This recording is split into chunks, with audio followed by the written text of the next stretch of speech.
হোমনা থানার যতই চেয়ারম্যান অফিসে আছে তাদেরকে আমি একটু নিউজটা দিতে চাই। আপনারা জন্মদিন ফরম নিয়ে কোনো টাকা পয়সা নিবেন না।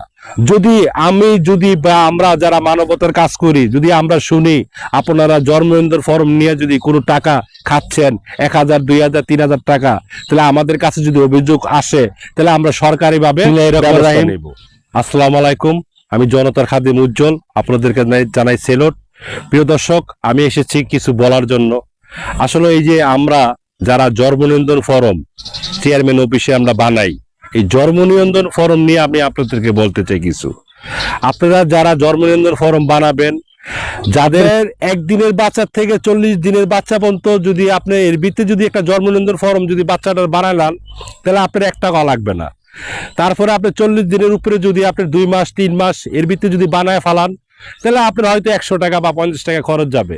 তাই প্রিয় দর্শক, আমি আপনাদেরকে বলতে চাই, আপনারা যারা জন্মনিবন্ধন ফরম বানান তাদেরকে বলতে চাই, আপনারা দ্রুত এই জন্মনিবন্ধন ফরমটা বানায় নেবেন।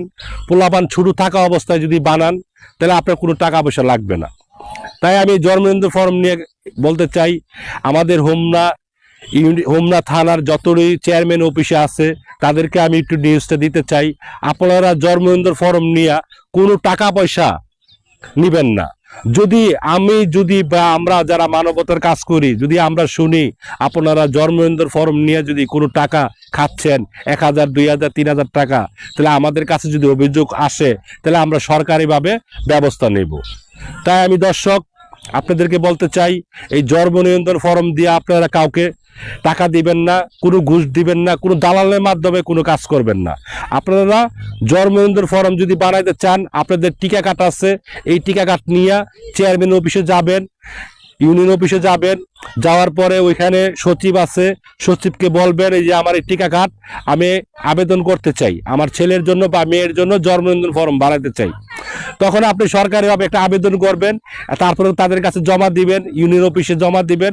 দেখবেন কিছুদিন পরে আপনার জন্মনিবন্ধন ফরমটা হয়ে গেছে।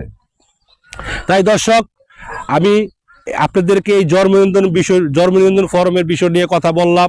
তাই আমি আপনাদেরকে এটাই বলতে চাই, দর্শক আপনারা আমার এই কথাটি একটু মনোযোগ দিয়ে শুনবেন। আশা করি আপনারা এই কথাটি বুঝতে পারছেন। তাই আমি আপনাদেরকে বোঝাতে চেষ্টা করলাম। তাই এখানে শেষ করলাম। আমি জনতার খাদিম উজ্জ্বল, আপনাদেরকে জানাই সেলুট। ধন্যবাদ সবাইকে।